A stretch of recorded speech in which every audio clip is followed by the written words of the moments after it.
Under the light of a full moon, a swell of the fog rolled into the port of Vigo, billowing over the breakwater and inundating the piers. The fog washed over the wharves and swirled into the city streets, transforming the landscape into an archipelago of apartments scattered upon a ghostly sea. So empty. It was all so empty. The piers, the wharf, the city streets.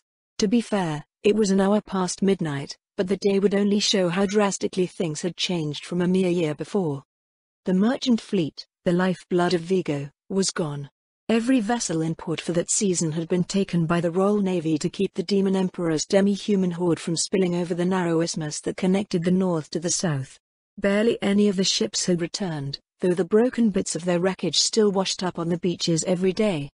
Their shipyards remained silent, for the mighty forests that once carpeted the peninsula had long been hewn. What they didn't immediately use was still cleared away as they provided shelter for demi-human raiders.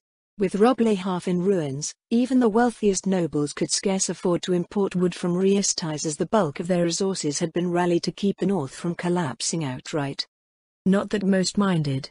Aristocrats loved nothing more than to be recognized as crucial to the country, after all. An honor and a privilege and all that. One would think the world is coming to an end after witnessing an expression like that. Marquis Miguel Bodepo's gaze focused on his reflection in the window. Though only a few months had passed since the war's end, it felt like years to him. His hair was now more grey than blonde and the creases lining his face had doubled. The changes were not due to days of celebration and merrymaking. That may not be too far off from the truth, Vigo, Miguel replied. Something is wrong. Terribly wrong. Old Purple did pass on last month. Count Vigo idly worked a poker in the fireplace. Half of the south is still in mourning. You served him as a page, didn't you? A page, and then a footman. He almost made the senior staff before his own father passed on. It was also, so long ago. As did you. Miguel turned away from the window. The both of us owe him more than we could ever hope to repay. More than our fathers. Old Purple made us the men that we are today. Honor, service, loyalty. For so many, the late Marquis was the foundation upon which the South built its prosperity, educating so many of the country's scions during their service in his household. Miguel was of the mind that without Old Purple, the Holy Kingdom of Roble would have been wiped off of the map decades ago. That sounds suspiciously like a preface to something, my lord. Count Vigo arched an eyebrow. Don't my lord me, he grunted. But yes, you're not wrong. I didn't come calling just to drink the night away. He reached into his coat, producing a fistful of papers. The seal that once held them together, which bore Old Purple's sigil, hung loosely from a ribbon still attached to the cover page. Count Vigo took the papers in his hand, leaning into the firelight as his blue eyes scanned the page. I can only pray that my mind stays this sharp before I go to the gods, Count Vigo said. So, you're in agreement? How could I disagree? That fool on the throne would have us all drown in this initiative to keep us afloat. The signs are clear for those who have the eyes to see them. Miguel settled onto a couch in front of the fireplace with a sigh. But how many have the eyes to see them? He asked. The important question is how many have the eyes to see them that matter, Count Vigo said. All of Old Purple's pupils should, which may as well be half of the southern nobility. But the Duke is still outraged over Caspon's arbitrary ascension and, to be frank, so are we.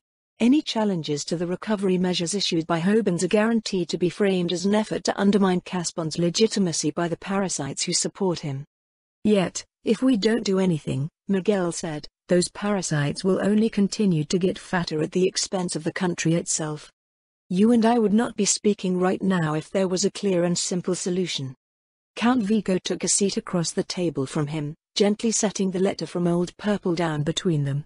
Miguel's thoughts turned bitter as his gaze settled upon it. It was the will of a dying old man who continued to worry for his country more than himself. He had no idea how many months or even years Old Purple's final exertion had shaved off of his life.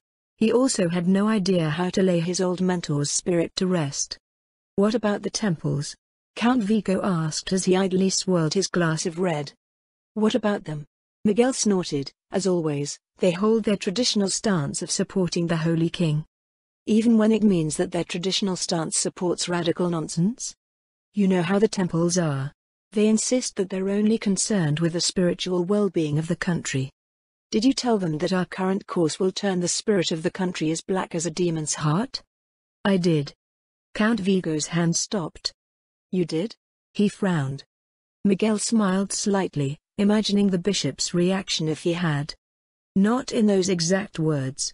I did politely explain how things would play out, however. And? The count leaned forward in his seat. What did they say? I was chided for my lack of faith. The younger nobleman threw back his head as he exploded into laughter. It was a helpless noise, a hopeless sound that only exacerbated the depression blanketing the room. Miguel didn't feel that he was much different from the average person when it came to his faith in the four elemental gods, but as noble, he found it difficult to accept that the gods would appoint a representative who seemed to be adamant on setting a course that would shipwreck the entire country. While he also wasn't very impressed with the late Holy Queen, she at least respected the traditions of their country and ascended to the throne in a proper manner. She was also highly popular amongst the common folk, which made the life of the aristocracy that much easier no matter how much the aristocracy disliked the fact that their liege lord was no lord at all. Caspond, on the other hand, had ascended to the throne with barely any support. To make things much worse, he was a foolish populist who enacted ill-conceived and short-sighted policies. As a marquis, Miguel was well acquainted with the man, but his captivity under Yaldabaoth's minions had transformed him to the extent that he may as well have been a different person wearing the Caspond's skin. That being said, it all served as proof that he wasn't fit for rule.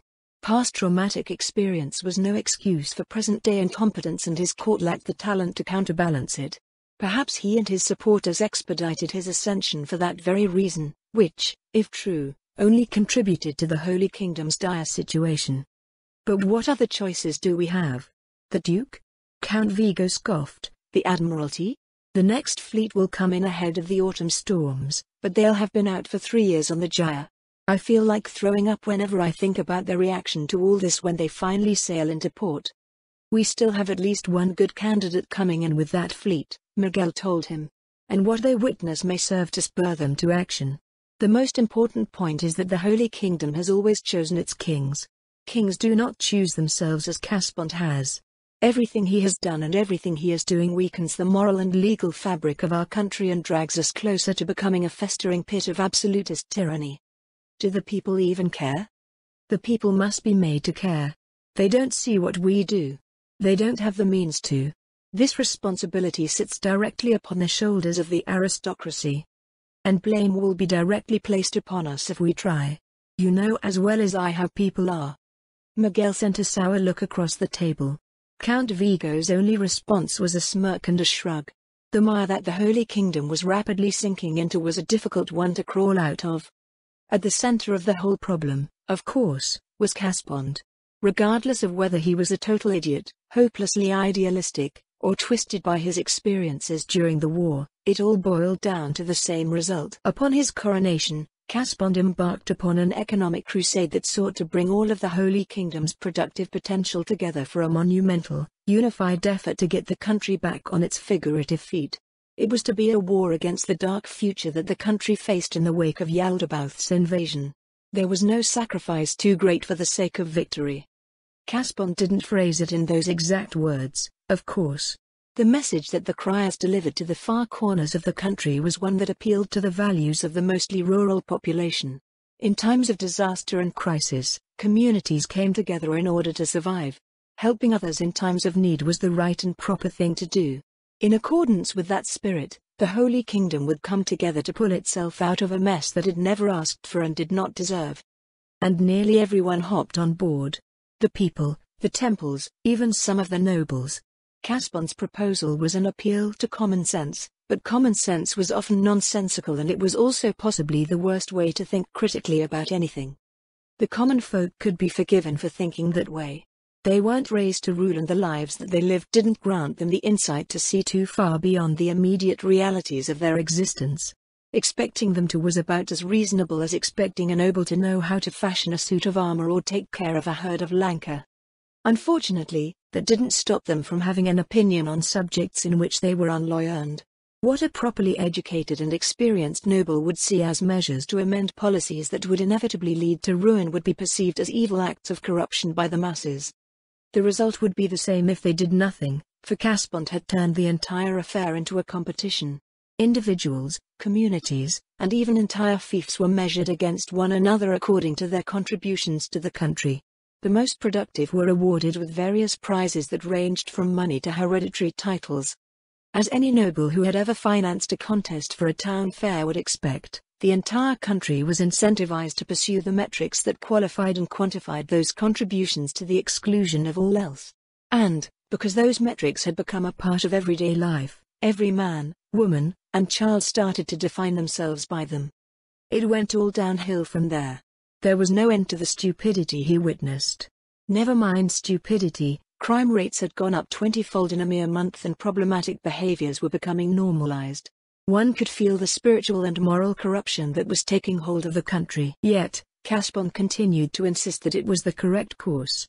The nobles that made up his initially shaky following continued to support him and were rewarded for carrying out his witless wishes.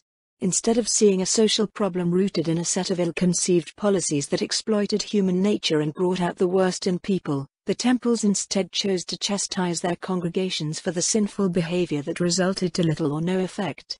Then, Miguel said, knowing how people are, where do you think our best chances lie? The Duke, Count Vigo replied. That's not the answer I wanted to hear. You already knew what the answer was. Miguel rose, frustrated by their lack of options. He paced around the room before stopping once again before the window. What about the Holy Order? The Count asked. They may be affiliated with the temples, but they're also charged with upholding justice. With what's happening all over the country, they should know who stands on the side of righteousness. Their new Grand Master can't be trusted. He's too lukewarm. The sort that would rather seek compromise than stand up for his beliefs. There are other paladins that we can turn to. Who? The Pink? I'm certain he was passed over for Grand Master precisely because his austere character would be an obstacle. Which means he'll naturally be on our side. The White, as well. He snorted. I admit that she may have been useful before the invasion, Miguel said. But the war has changed her as much as it has changed Caspond. She's nothing more than a thug in shining armor, now. A thug with principles, Count Vigo noted. Or would you rather have that monster stay under Hoban's control? She may wield a holy sword, but, in her hand, it can take the heads of good men as easily as it does evil ones. You're right about her having principles, but, if we bring her in too early, she's likely to charge off prematurely, waving that holy sword of hers around and ruining everything. His angry sigh filled the air. The conversation was sounding more and more like a prelude to the last thing he wanted to see. In that case, Count Vigo said, the Duke. The Duke, Miguel agreed reluctantly. He looked back out of the window, sending his gaze past the misty harbor to the open sea beyond. A storm was coming for the Holy Kingdom. In what form it would manifest, however, he still could not tell. Antonio Cohen, the Count of Cohen. His wife, Martha, the Countess of Cohen. Antonio Cohen waited precisely 4 seconds before stepping past the herald and into the royal court of Hobans. It was a splendid summer day, with the wind carrying cool air from the hills near the capital past the marble columns of the balcony to refresh the courtiers within. His gaze passed briefly over those courtiers, taking an inventory of allies, enemies, and other interests. Most were allies. Through no small effort on his part, his faction had gained unquestionable influence over the court. The faction, once known as the Progressives, were now more commonly known as the Royalists. Through their leadership, the Holy Kingdom would rise to levels of greatness never seen before in their corner of the world. He ignored the cold stares of his few opponents clustered around the room, walking proudly to the base of the dais at the head of the Great Hall. Your Divine Grace, he said as he genuflected before the throne. Lord Cohen, Caspond Besserace, the Holy King of Roblay, smiled down at him. You may raise your head. We pray that good tidings have brought you before us. The stirrings of unrest outside Kalincha has been quelled, Antonio rose and reported, and the labor camps have been restored to order. Fortunately, damage to infrastructure and industry has been minimal and the local overseers are confident that they will be able to make up for the losses in production. What of our people? We have endeavored to keep casualties to a minimum, Antonio replied. The shortfalls in labor have already been accounted for. The Holy King cast his gaze downward, shaking his head sadly. We will see to it that prayers are offered up for those unfortunate souls, he said. But unrest of this nature, never has the Holy Kingdom experienced such a thing in its history. We live in unprecedented times, Your Divine Grace, Antonio noted. The ignorant masses are simply confused with the loss of those who once led them. Rest assured, the course that you have set will see us safely through the troubled seas before us. King Caspon seemed to take comfort in his words, nodding slowly. Speaking of troubled seas, the Holy King said, what of the new shipyards being raised north of Kalintia? Antonio remained silent for a moment, considering his response. The shipyards themselves were still being constructed, but a report must have reached him about the complications in the east. There's little to gain in attempting to conceal the issue.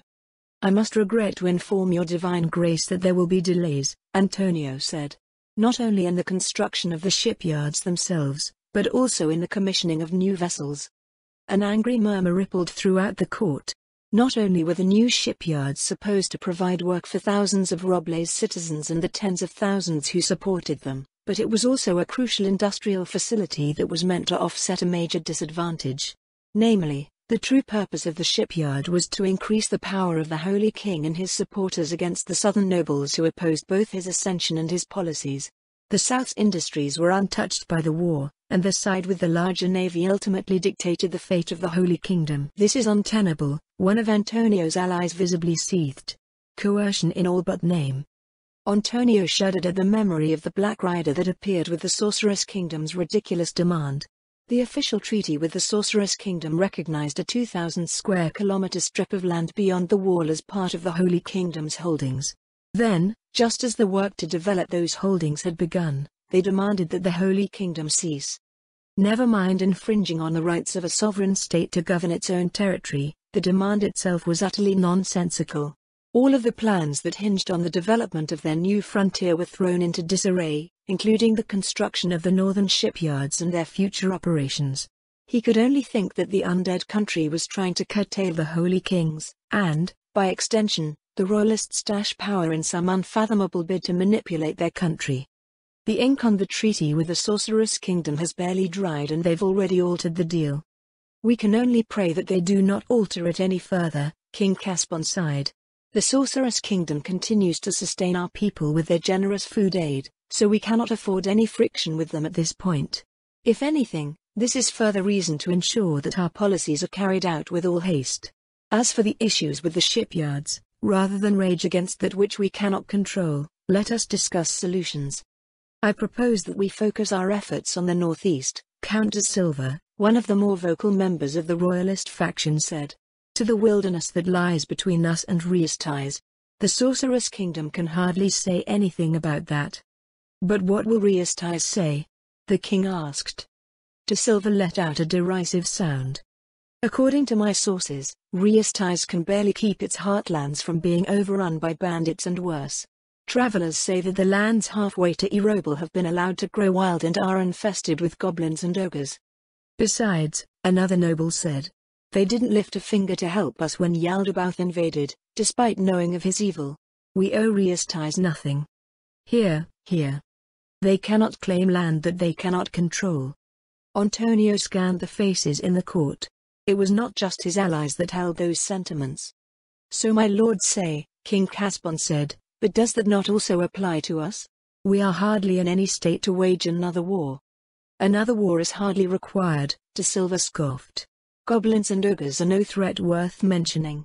My son, Reynaldo, commands a company of strong, reliable men who made names for themselves during the war. The Sorceress Kingdom's demands have robbed him of his efforts along the wall, yet Reynaldo still tirelessly works to uphold the order of the kingdom. He will gladly conquer the northern wilderness by the will of your divine grace. A calculating silence filled the throne room. The court was unanimously in favor of the proposal to gain control over the wilderness along the highway to Riestais, so the question now was how it would be accomplished and, more importantly, who would claim credit. Count de Silva had made the first move in his characteristically audacious manner, but there was no way the proposal would stand as it was. My son will go, as well, a noble from the Royalist faction stepped forward. In addition, House Palmella pledges 2,000 men to this cause. House Meyer will match House Palmella's pledge. another royalist said. A low din filled the air as dozens of royalists raced to present their commitments. It wasn't long before an army twice the size of the one sent by the South to aid the North during the war was in the works. A smile slowly spread behind Antonio's expressionless mask. We have them now. For shame. A noble from the conservative faction roared, your naked avarice is made plain for all to see. Where were all these men when Yaldabaoth was rampaging across half of the country? Antonio wanted to laugh out loud at the man's foolishly naive words. Why would anyone in their right mind cast valuable resources into a demon's hellfire? It was precisely because he and his allies had withheld their forces that they could do what they were doing now. It's not as if we could leave the South open to invasion, Antonio offered a calm, reasoned response. Now that the threat to our lands has passed and things have stabilized somewhat, is it not obvious that we would have more men at our disposal? Still, another noble from the conservative camp said, the crown cannot accept those pledges. This is not a matter of national defense. We are expanding the holdings of the Holy Kingdom, and the lords who made these pledges have no legal right to do so. The man's allies loudly voiced their agreement. The royalists remained silent, putting on expressions that looked more hurt than angry. It was a valid argument. Or, rather than an argument, it was simply the law. The only nobles permitted to expand the borders were those of the remaining marchers in the south, but they had bled themselves dry during the war supporting the navy and then sending their armies north. They were in no position to match the commitment of the royalist faction. A compromise, then, King Caspon said. We will dispatch the royal army for this campaign. In their absence, the men pledged by our loyal lords here will uphold order. But, your divine grace, this is the optimal solution, is it not? The numbers pledged triple what the royal army currently has available, which will address our severe manpower shortages across the territories. The pledged men may not be in active service, but they have all served in the past and should all be familiar with policing duties. Meanwhile, I do not believe we need so many men to conquer the northern wilderness, and sending soldiers that are still sharp will be far more efficient than sending those who haven't handled a blade in years. It is as the Holy King says, Antonio nodded. This is an efficient solution that more than satisfies all parties. For what reason would any reasonable man hold reservations against it? Antonio returned the withering looks leveled against him with a mask of genuine confusion. The conservatives couldn't do anything more than that, not without starting a battle that they were woefully ill-prepared to fight. Then, it is settled, King Caspon said. By our will, the royal army shall be dispatched to tame the northern frontier. Marquis Boudebo will serve as the commander-in-chief of the expeditionary force. After the details of the expedition were reviewed and the royal court was adjourned, Antonio only stayed behind for the bare minimum that decorum demanded before returning to his carriage. This is just too perfect. You said that Caspont had changed, Martha said as the carriage rolled past the prime estates of the capital, but can war transform a man so entirely? It's almost as if he's been replaced by a slightly clever commoner. What does it matter? Antonio replied, nearly everything he does plays right into our hands. He has undermined what little authority he gained upon his ascension to the point that he's entirely dependent on us to keep him on the throne. A fool to stand above all others, Martha yawned. Kalka was certainly idealistic, but her brother is just a banal and boring idiot. He agreed with his wife's assessment, but, again, that didn't matter. What mattered was that more and more power was falling into the hands of his faction. The most recent decision by the royal court only served to incalculably amplify that power. The royal army had been sent out of the country, replaced by forces loyal to the royalists. Any residual resistance to the Holy King's new economic policies would be crushed, and the increased manpower would result in improved order and productivity. Taxes could be more efficiently collected, and it would all be thanks to forces who answered to the royalists. The way that the crown rewarded performance meant that the vast majority of the benefits would go to men loyal to their faction. Martha leaned against his shoulder, pressing her breast against his arm. With the way things are going, she purred, perhaps we should make 2 or 3 more sons. Antonio wrapped his arm around his wife's shoulders, a smile crossing his lips. It would only be a matter of time before they would become the true rulers of Roblé. 8th day, Upper Fire Month, 1 CE. Hey, a man's voice filtered through the leaves, over here. Liam looked in the direction of the voice, craning his neck back and forth as he tried to catch a glimpse of its owner through the brush. HSST. Not so loud. What if the Demis hear you? A second voice came from the same direction, a woman's voice, worn thin from worry. "The Demis are all killed," the man replied. "The undead got them. You're worrying for nothing, Corinne." No. Corinne grew more insistent. I heard they raided just last week. People got ate. Why do you think they stopped clearing nearby?" "Jay, just shut your mouth." The man's confident tone quickly disintegrated. "The Demis'll hear ya." Liam moved toward the increasingly panicked conversation, pushing the leafy branches to the side as he made his way forward. While his senses had drastically improved over the past few months, he was pretty sure that they wouldn't be good enough to detect any demi-humans lurking nearby. There was so much cover that he probably wouldn't notice any hidden hunters unless he tripped over them. Still, he didn't harbor the same concerns as the others. They were still on their side of the border, and, even if they did get lost, they were far from crossing over into the buffer zone between the Sorceress Kingdom and the Holy Kingdom of Roblé. "Ow!" Liam glanced over his shoulder. A boy a few years younger than him was following close. His hand was rubbing his cheek where a branch had probably struck him. "Sorry," Liam said. "Stay back a bit further so the branches don't whip into your face." The boy didn't listen. Instead, he raised the rock he always carried around in front of his face. Another "ow" sounded from behind Liam as a branch rapped the boy's knuckles. A few minutes later, they found the still arguing pair standing over an old corpse barely visible under the vegetation. The girl was standing a meter or so back from the kneeling man, wringing her hands while trying to look in every direction at once. Though the boy was probably loud enough to be heard from hundreds of meters around, the pair started as he and Liam appeared out of the brush. "Help me out here," the man said, lowering his dagger before kneeling over the corpse again. Liam knelt beside the body. It was a demi-human, but he couldn't figure out the race. He could tell what killed it, though. Just below its armpit was a deep stab wound filled with maggots. The demi-human had probably escaped past the wall near the end of the war and succumbed to its injuries. "Lift that part over there," the man said. Liam grimaced as he stuck his fingers under the demi-human's breastplate and pulled. The man, a vagrant from the Bay Area by the name of Paul, bent in to cut the straps of the harness. "We got another one over here," a voice from another team said. "Nice," Paul grinned. "Keep an eye out for more." By the time they left the brush, 5 corpses had been discovered. They didn't come for the corpses, of course, they had come for their equipment.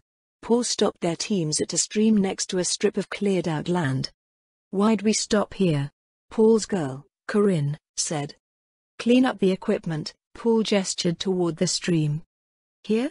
I told you there's demi-humans here. Why do you think they stopped working on this clearing? They got raided and people got eaten." "Then be quick.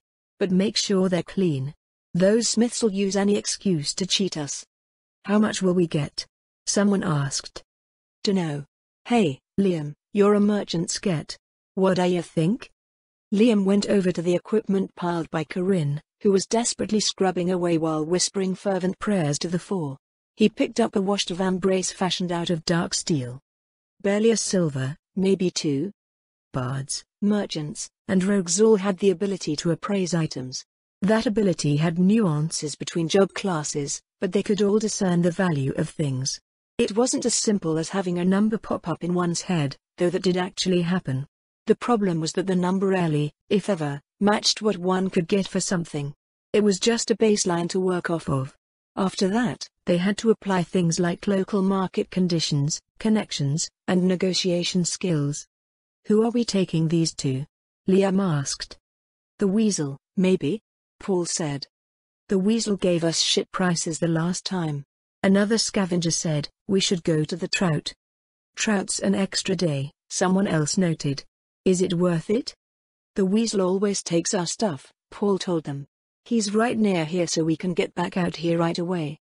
We don't want anyone else cleaning up our turf." "If it's the Weasel, then this big suit's probably worth around 20 silver, Liam said. The scavengers leaned forward. Corinne looked up at him with a gleam in her eye. "Really?" she said. "Well, it is the Weasel, so probably less." 20 silver could keep Paul's scavenger teams going for another week. Assuming that prices didn't go up again. "You're still getting us a better deal than their bullshit flat rate," Paul reassured him. "Hey, Inc., you get that?" The boy that had been following Liam through the brush chalked out something on the flat rock he carried around.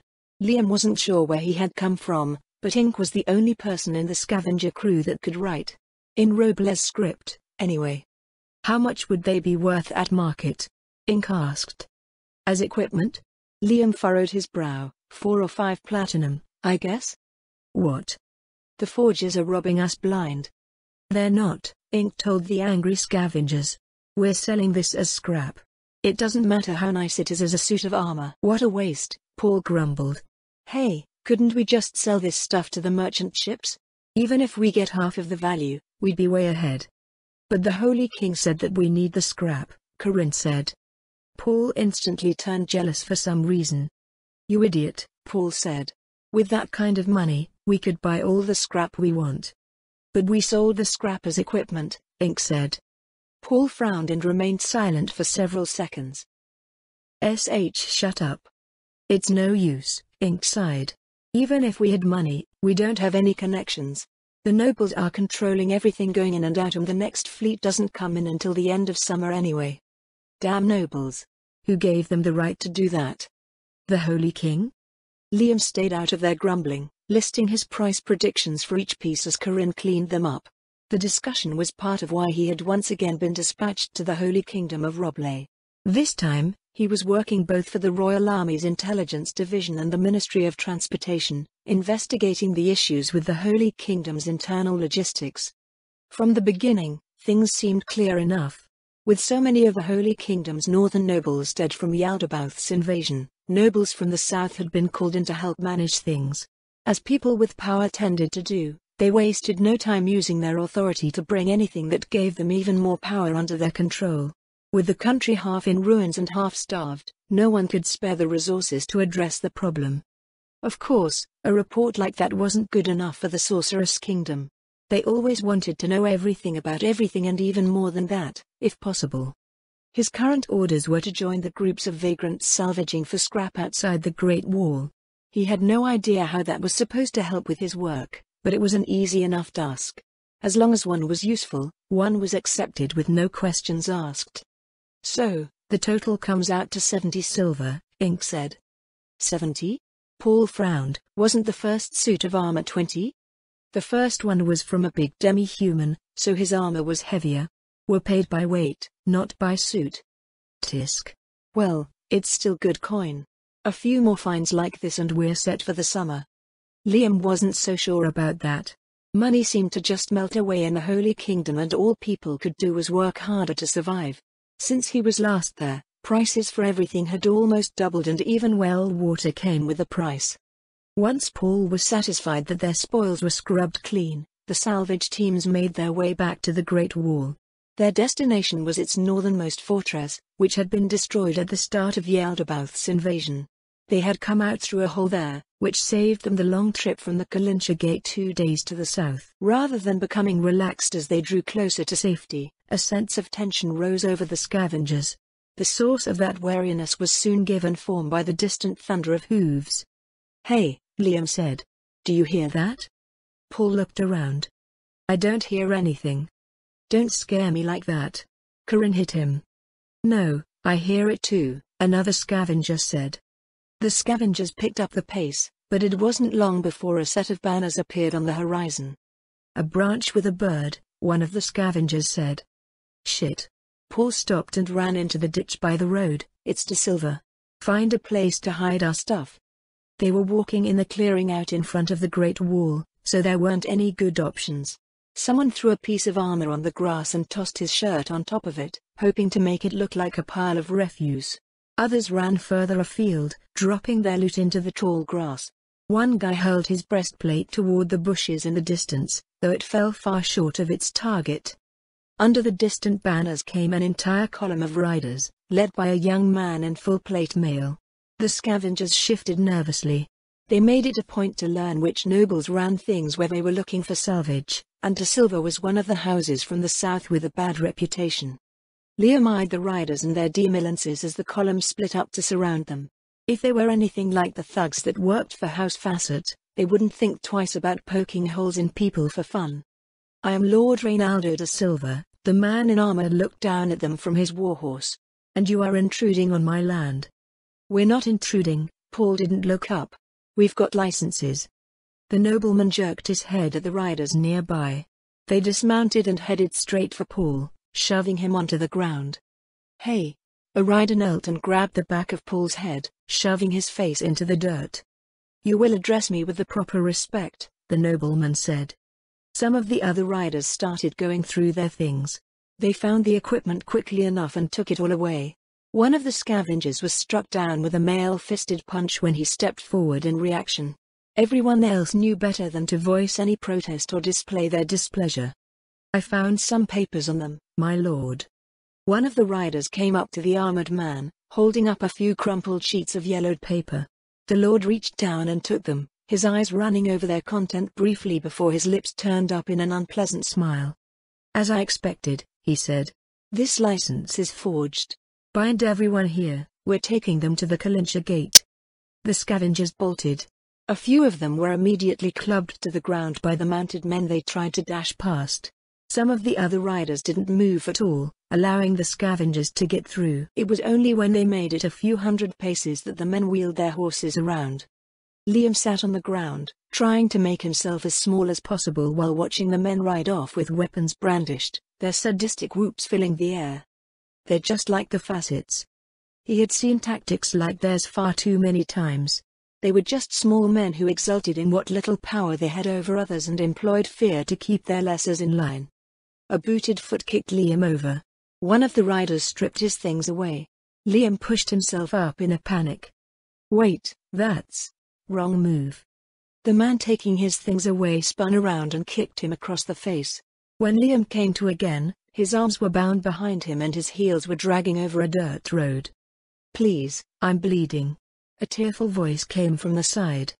The speaker was one of the scavengers who had bolted. He had a deep cut on his right arm from elbow to shoulder. A rider poked the man from behind with his spear. "You'll bleed some more if you don't keep walking," he said. Liam squeezed his eyes shut, trying to will away his wooziness. How long had he been out for? He could still see the coast, so they hadn't gone far. The members of the scavenger teams were being led north up the road in ropes. Those who couldn't walk were simply tied to horses and dragged along. He tried to right himself, worried that his boots might be worn down from the rough treatment. The nobleman and several of his men noticed within seconds, bringing their mounts up close to watch him struggle. Their looks of smug superiority made Liam wonder what they would do if he broke free and started killing them. It wasn't certain that he could, however. Roblay's citizens were conscripted into the army for several years, so these men would have the benefit of that training in addition to what they gained by working as thugs.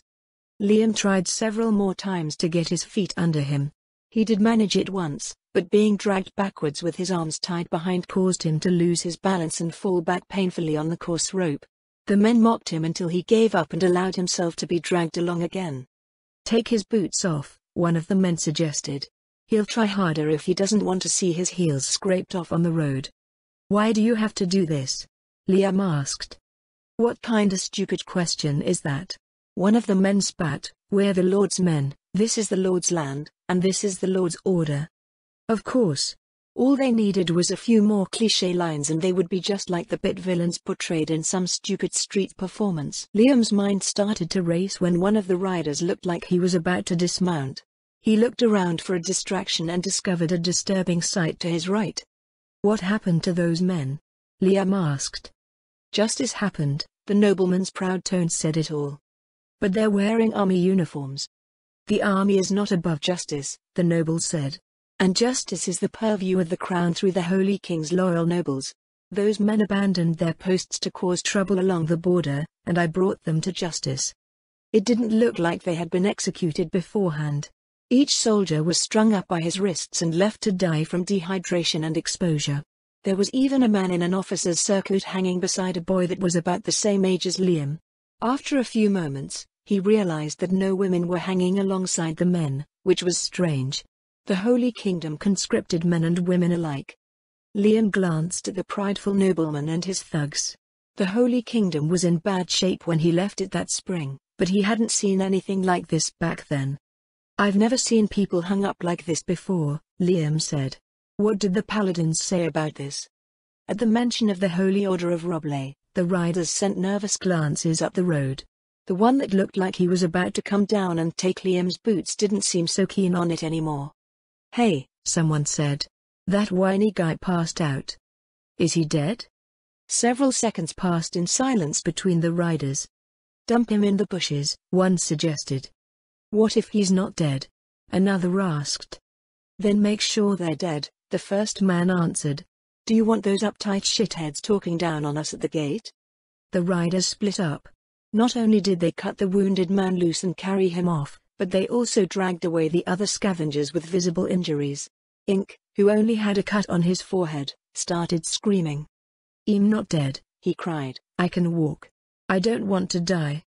As a reward, a rider came along and casually swung his mace, caving Ink's face in. The scene set off a mass panic, filling the air with screams and exultant battle cries as the riders ran down anyone who attempted to flee. Liam curled up into a ball, hiding his face as he listened. Didn't they get it? The riders looked for any justification to inflict suffering and death on others. "Make sure you put them in deep," a raider said after the commotion died down. "If someone finds them, they'll just think it was the Demis. Demi-humans have the worst reputation here." Of course, other human countries thought along those lines as well, but it wasn't to the point where people would just dump their murder victims in the woods and be perfectly confident that they had gotten away with their crime. Once the riders returned, they resumed their journey. The stop at least allowed Liam to get back on his feet. Sweat slicked his body as they were force-marched along the dusty road under a cloudless sky. Liam had to keep an eye on the others just to match how tired he looked. The scavengers had once been a part of the army, too, so maybe their training wasn't as great as he imagined it to be. Or maybe he had just gotten that much stronger since the last time he had been in the Holy Kingdom. Even the riders looked worn out by the time evening fell. It was probably a good time to escape. But did he want to do that?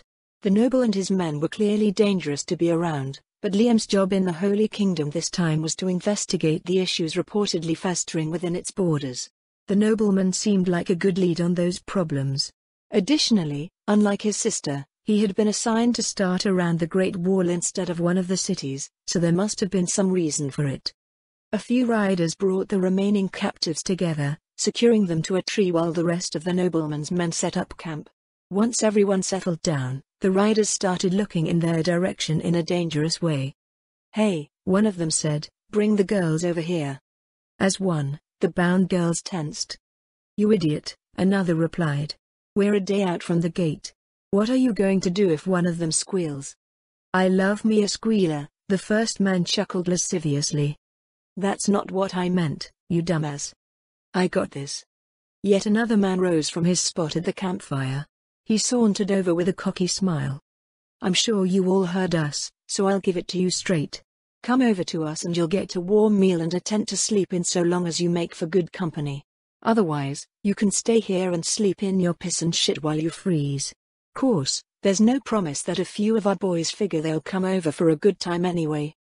Liam sighed internally as the briefest of calculating looks fell over the girls' faces. In the end, not a single girl stayed behind. "That bitch." Paul grated as the sound of Corinne's laughter drifted over from the camp. "She said that she loved me. That we could get married once we got a place of our own." "Women are all whores," a bitter voice came around the tree. "You all know what would have happened if they refused," Liam said. The man's offer wasn't an offer at all, it was a thinly veiled death threat. If the girls refused to entertain the men willingly in relative comfort, they would be raped while tied to the tree and then their broken corpses would be dumped deep into the woods in the morning. Of course, saying so probably wouldn't make things any better, and though he understood that they had no real choice, Liam couldn't help but feel disgusted as the girls did their best to be good company for the nobleman's thugs. What people said about women having a different sense of pride really was true. By the time morning came, one of the girls was dead anyway. Though visibly horrified, the scavengers remained silent as her brutally beaten body was carried off.